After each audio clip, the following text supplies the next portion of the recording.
Many people would be familiar with that Westport to Hokitika Drive, the spectacular coastal scenery, and of course the Pancake Rocks at Punakaiki. Yes. Obviously the park is a lot more than that, but is Punakaiki and that coastal area the main feature of the park, the jewel in the crown of that particular park?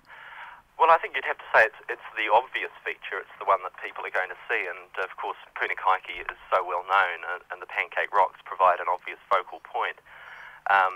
But from a nature conservation point of view, we're equally excited about the inland forests and the limestone country as well. Punakaiki, on the edge of the Paparoa National Park, is the site of the famous Pancake Rocks and blowholes. This is one of the main tourist attractions on the west coast. Composed of the same limestone that forms the towering cliffs in nearby valleys, the rocks at Punakaiki have been sculpted into pancake-like layers by the sea and wind. The remnants survive as narrow ridges and pillars. The softer layers of the rock have been eroded out, leaving the harder layers looking like a stack of pancakes, hence their name. Seawater has also eroded large caves beneath this limestone headland.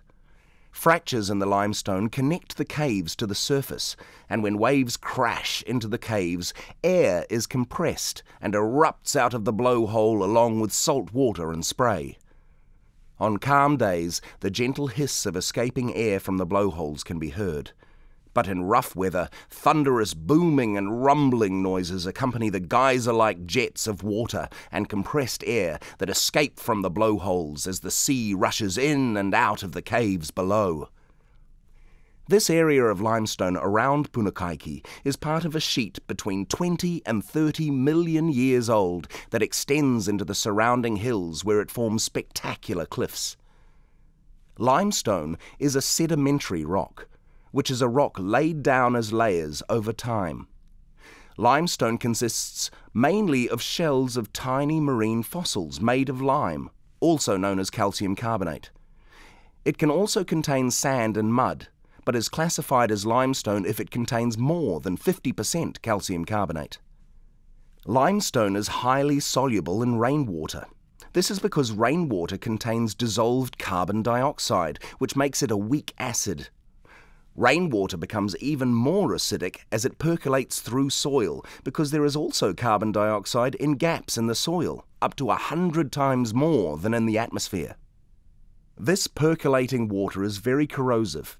As it seeps into cracks in the limestone, it gradually enlarges them by dissolving the rock. Over time, as water erodes the narrow cracks, they can develop into very large caves, and the surrounding land surface can become pocked with hollows, known as dolines, or sinkholes. This process of dissolving rock and transforming the landscape into sinkhole country with caves and underground rivers is known as karstification.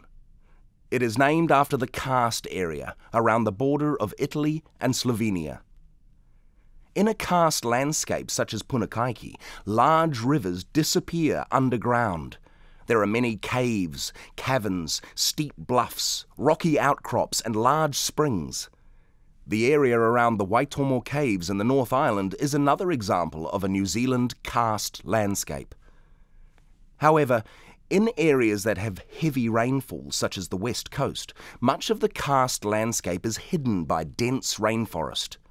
Established in 1987, Paparoa National Park contains large areas of rainforest, including ferns and the distinctive Nico palm trees that you can see around Punakaiki.